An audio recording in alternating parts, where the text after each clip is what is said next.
ခုနောက်ပိုင်းဆွဲလန်းတဲ့အရာတွေဖြစ်လာတယ်ပေါ့နော်ပြီးတော့မှ social media ကိုသုံးဖြစ်လာတယ်ပေါ့နော်အဲ့လိုမျိုးလူတွေရှိကြလားအမေစင်လည်းပဲလို့ဖြစ်နေရပေါ့နော်TikTok မှာသွားကြည့်ပြီးတော့အခါမှာ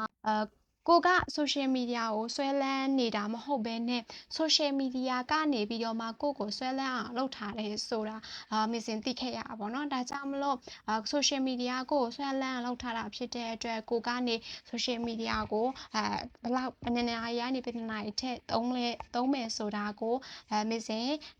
အသက်နိုင်ဆုံးမစင်အချိန်နဲ့သတ်မှတ်ပြီးတော့လုပ်ဖြစ်နေတယ်အားလုံးပဲဘလို့လေးတွေ social media ကိုကန့်သက်ထားတယ်။စားသူကန့်သက်ထားတာထက်ကိုကန့်သက်တာကပိုပြီးတော့မှစီကန်းရှိစေတဲ့အတွက်တခြားသူတွေကဘယ်နှမိနစ်လောက်ပါလို့ပြောတာထက်ကို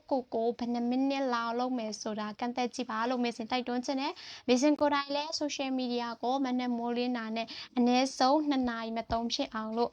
ထိုင်မာလေးအလန်းလေးပေးပြီးတော့မှကျင့်သုံးဖြစ်နေရပေါ့နော်အဲ့ဒီအကျင့်လေးကအမေစင်ကိုထိရောက်စေခဲ့တယ်ပြီးတော့အလုပ်တွေကိုလည်းပို့ပြီးတော့မှအာရုံစိုက်နိုင်ခဲ့တယ်မစင်လေးလာစရာရှိတဲ့အရာကိုလည်းပို့ပြီးတော့မှဒီဇိုင်းမန်အာရုံစိုက်မှုအပြည့်နဲ့ပေါ့နော်ဒါကြောင့်မလို့အားလုံးပဲ social media ကို